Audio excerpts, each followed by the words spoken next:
Hello friends, तो आज अपन करेंगे गवर्नमेंट की तरफ से आई हुई प्रश्न बैंक कक्षा 12 की हिंदी की इकाई 5। अपन इकाई 4 तक पिछली वीडियो में देख चुके हैं। इस वीडियो में हम इकाई 5 के ऑब्जेक्टिव देखेंगे।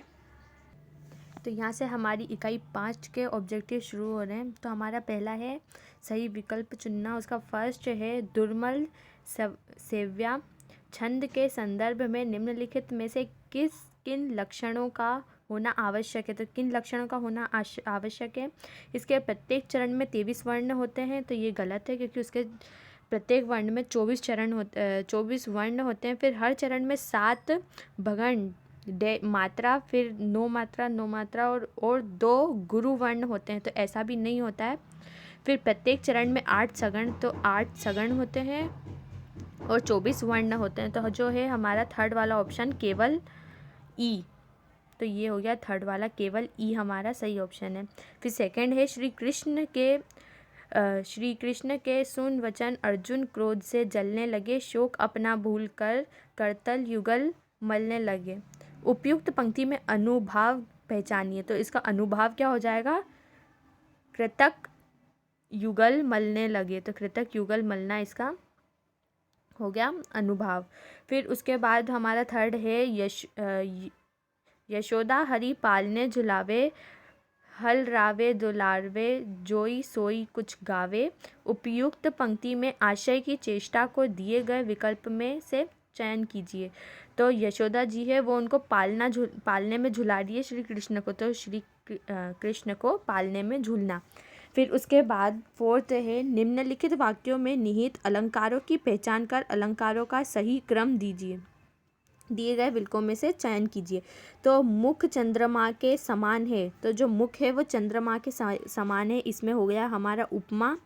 फिर उसके बाद मुख मानो चंद्रमा है, तो इसमें हो गया उत्प्रेक्षा। और उसके बाद मुख ही चंद्र है, ये हो गया हमारा रूपक। तो सही क्रम क्या बन रहा है, उपमा, उत्प्रेक्षा और रूपक। उसके बाद हमारा फिफ्थ वाला है वाणी में आग लिए फिरता हूँ। प्रस्तुत पंक्ति के लिए निम्न में से कौन सा कथन असत्य है। तो जो असत्य बताना है। तो कवि की वाणी शीतल है परंतु वो मन में विरोध के भाव हैं, तो ये हमारा सही है कि उनकी जो वाणी है वो तो बहुत शीतल है लेकिन उनके मन में क्रोध के भाव हैं। उसके बाद पंक्ति में विरोध न होते हुए भी विरोध का भाव है, तो जो वो पंक्ति में वो उनकी वाणी तो अच्छी है लेकिन फिर भी कहीं ना कहीं क्रोध के भाव तो हैं, तो ये भी हमारा वो सही है। फिर उसके बाद पंक्ति में उपमेय और उपमान के मध्य भ्रम प्रस्तुत करने का प्रयास है, तो ये हमारा गलत है। तो इसमें असत्य कौन सा हो गया, केवल ई। उसके बाद है हमारा कवित्त छंद की लय के आधार पर इसे निम्न में से और क्या कहा जाता है। तो इसे हम कहते हैं मनहरण। कवित्त छंद की लय के आधार पर मनहरण। फिर चरणों में निहित मात्राओं के आधार पर दोहे किस प्रकार का छंद है। तो दोहे किस प्रकार के छंद है, तो जो हमारे दोहे हैं वो है अर्ध सममात्रिक छंद। उसके बाद मधुर काव्य गुण किन रसों में पाया जाता है। जो मधुर काव्य गुण है वो किन रस में पाया जाता है, तो वो हमारा श्रृंगार रस में पाया जाता है। फिर निम्न में से कौन सा शब्द शक्ति का प्रकार नहीं है। तो अभिधा हमारा शक्ति का प्रकार है, लक्षणा हमारा शक्ति का प्रकार है, व्यंजना हमारा शक्ति का प्रकार है, ये प्रसाद हमारा शक्ति का प्रकार नहीं है। उसके बाद हमारा 10th है निम्न में से क्या लक्षणा में शामिल नहीं है। तो जो लक्षणा में शामिल नहीं है तो क्या लिखा है, मुख्यार्थ में बाधा, मुख्यार्थ एवं लक्षार्थ में संबंध, रूढ़ या प्रयोजन या तो इसमें आ जाएगा व्यंग्यार्थ, ये हमारा लक्षणा में शामिल नहीं है। उसके बाद 11th वाला है प्रस्तुत को देखकर किस विशेष समानता के कारण किसी दूसरी वस्तु का भ्रम हो जाता है, वे भ्रातिमान अलंकार होते हैं। निम्न विकल्पों में भ्रातिमान के उपयुक्त उदाहरणों का चयन कीजिए। तो इसमें भ्रातिमान अलंकार की परिभाषा दी है कि प्रस्तुत को देखकर किसी विषय की समानता के कारण किसी दूसरे विषय में भ्रम हो जाता है, तो वो भ्रातिमान अलंकार होता है। चाहत चकोर सुर और छक छोर करी। और फिर विरह है अथवा यह वरदान, इसमें हमारा जो है ये मतलब अलग ही समझ आ रहा है कि हमें कोई भ्रम नहीं हो रहा है। फिर चरण सरोवर पखारने लगा, ये भी समझ आ रहा है। ज्यों ज्यों बूढ़े श्याम रंग, त्यों त्यों उज्जवल हो, ये भी समझ आ रहा है कि किसका कंपैरिजन किससे हो रहा है। लेकिन चाहत चकोर सुर और छन छोड़ करी, तो ये है हमारा जिसमें भ्रातिमान अलंकार उपयुक्त है। फिर उसके बाद श्रृंगार रस के प्रभाव पर विचार कीजिए तथा असंगत कथन का चयन कीजिए। तो श्रृंगार रस में प्रेम और सौंदर्य की परिपूर्ण, ये तो होता है माधुरी एवं कोमलता का गुण, ये भी होता है। मिलन और बिछोह का भाव, ये भी होता है। जगत की निसरता का भाव, ये उसमें नहीं होता है। तो ये हो गया हमारा श्रृंगार रस का असंगत कथन। यहाँ पे हमारे जो 12 MCQ थे वो कंप्लीट होते हैं। इसके बाद आता है हमारे वन वर्ड में, इसने सूरा का पान किया करता हूँ मैं, कौन सा अलंकार है? तो इसमें हमारा है रूपक अलंकार। फिर आत्म परिचय कविता किस शैली में लिखी गई है? तो जो आत्म परिचय कविता है वो हमारी गीति शैली में लिखी गई है। फिर दिन जल्दी जल्दी ढलता है, पंक्ति में कौन सा अलंकार है? तो दिन जल्दी जल्दी ढलता है, इस पंक्ति में हमारा पुनरुक्ति प्रकाश अलंकार है। फिर तैरती सांझ में कौन सा अलंकार है? तो जो तैरती सांझ है उसमें हमारा मानवीकरण अलंकार है। फिर है हमारा 40 चौपाई वाली रचना को क्या कहते हैं? तो 40 चौपाई वाली रचना को हम चालीसा कहते हैं। जैसे हनुमान चालीसा में 40 चौपाइयाँ हैं। दोहे को उल्टा करके कौन सा छंद बन जाता है? तो दोहे को उल्टा करके हमारा सरोठा छंद बन जाता है। फिर संचारी भाव की संख्या कितनी मानी गई है? तो जो हमारी संचारी भाव की संख्या जो है वो 33 मानी गई है। फिर उसके बाद है 22 से 26 वर्ण वाले छंद को क्या कहते हैं? तो 22 से 26 वाले छंद को सवैया छंद कहते हैं। फिर उसके बाद है काव्य गुणों की संख्या कितनी मानी गई है? तो काव्य गुणों की जो संख्या है वो 3 मानी गई है। उसके बाद व्यंग्यार्थ को प्रकट करने वाली शब्द शक्ति क्या कहलाती है? तो उसकी शब्द शक्ति व्यंजना शब्द शक्ति कहलाती है, व्यंजना। फिर कविता में रुकने एवं आगे बढ़ने के नियम को क्या कहते हैं? तो लय, लय से हम रुकते हैं और आगे बढ़ते हैं। फिर इसके बाद आते हैं हमारे फिलिंग इन द ब्लैंक्स। जब यह निश्चित न हो कि उपमेय वास्तव में उपमेय है या उपमान है तो वह संदेह, अब उनको कंफर्म नहीं है कि वो उपमेय है कि उपमान है, तो उसमें उन्हें संदेह है, तो यहाँ पे आ जाएगा संदेह।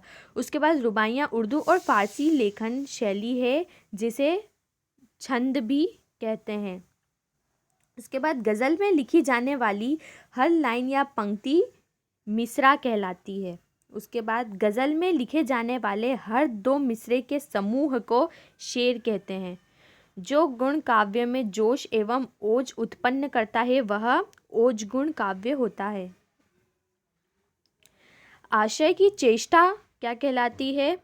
आशय की चेष्टा अनुभाव कहलाती है। नाट्य शास्त्र में भरत मुनि ने डैश रसों को उल्लेख किया है, तो कितने रसों का? 8 रसों का उल्लेख किया है। अचेतन प्रकृति को कवि मानवीय भाव के माध्यम से जब चेतन कर देते हैं तो वह डैश अलंकार कहलाता है, तो वो कहलाता है हमारा मानवीकरण अलंकार कहलाता है। उसके बाद है मात्राओं की संख्या पर आधारित छंद मात्रिक छंद कहलाते हैं। जिन पंक्तियों को पढ़कर मन में ममता के भाव उत्पन्न हो वह कौन सा रस होता है? वो वात्सल्य रस होता है। स्थायी भाव को पुष्ट करने वाले निर्वेद, शंका, हर्ष आदि भाव डैश कहलाते हैं, तो जो ऐसे विचार होते हैं वो हमारे संचारी भाव कहलाते हैं। फिर है जिस काव्य के प्रत्येक पद स्वतंत्र एवं अपने आप में पूर्ण होते हैं, पूर्ण हो वह डैश की श्रेणी में आते हैं, तो वो मुक्तक छंद की श्रेणी में आते हैं जिनका प्रथम पद स्वतंत्र होता है और जो अपने आप ही पूर्ण होते हैं अपने आप में। उसके बाद है हमारे सत्य असत्य अलंकार के मुक्तः 3 भेद हैं, तो अलंकार के मुक्तः 3 भेद हैं, कौन कौन से?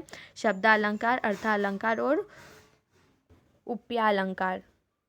फिर टठ ढढ़ न, ये वर्ण के प्रयोग का संबंध ओज काव्य से है। ये हमारा एक छूट गया।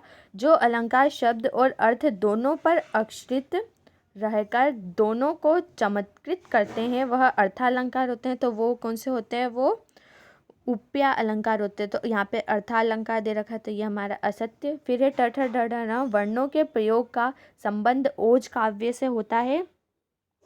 तो जो ये है ये हमारा सत्य है, ओज काव्य से ही होता है। फिर मुहावरों और लोकोक्तियों में जिस शब्द शक्ति के माध्यम से अर्थ ग्रहण किया जाता है वह व्यंजना शब्द अलंकार होता है। तो वो लक्षणा शब्द शक्ति होती है। तो यहाँ पे व्यंजना दे रखा है, तो ये हमारा असत्य है। स्थायी भाव को तीव्र करने वाली कारक को उद्पन्न कहते हैं। तो ये जो है ये हमारा असत्य है। फिर कवित्त एक मात्रिक छंद है। तो जो कवित्र है वो हमारा वार्णिक छंद है। यहाँ पे मात्रिक दे रखा है, तो वो हमारा असत्य है।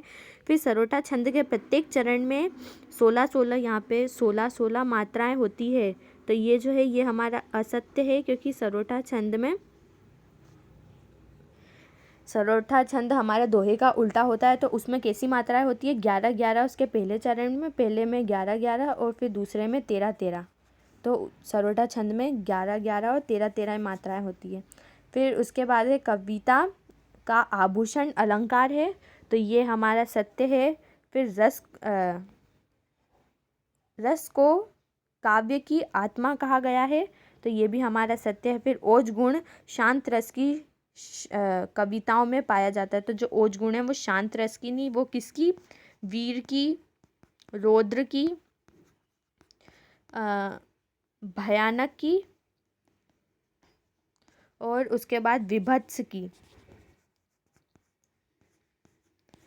ये ओज गुण इन रसों में पाया जाता है। तो यहाँ पे दे रखा है शांत रस की, तो ये जो हो जाएगा ये हमारा होएगा असत्य। यहाँ पे हमारे सत्य असत्य खत्म होते। अब अपन आते फिलिंग इन द ब्लैंक्स में। तो जो हमारा फर्स्ट है वो है रसराज किससे रिलेटेड है? तो जो हमारा रसराज है वो है श्रृंगार रस।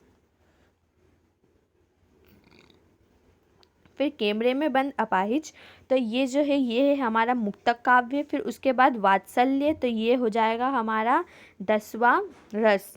जो वात्सल्य होता है वो हमारा आखिरी रस होता है, हमारा 10वां रस।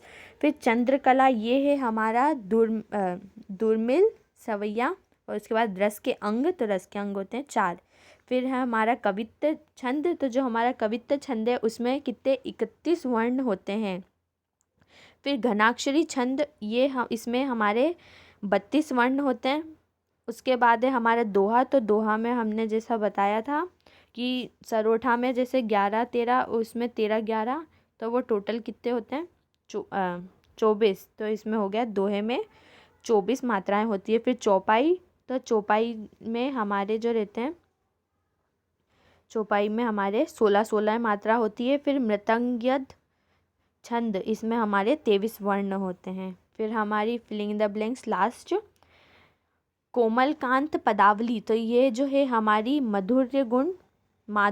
और उसके बाद चंपू काव्य जो होता है वो है हमारा गद्य पद्य मिश्रित, इसमें गद्य भी होता है और पद्य भी होता है। फिर महाकाव्य जो है हमारा सर्गोबद्ध रचना है। उसके बाद रीति, तो ये रीति है हमारी श्रृंगार रस। और उसके बाद शोक है हमारा करुण रस।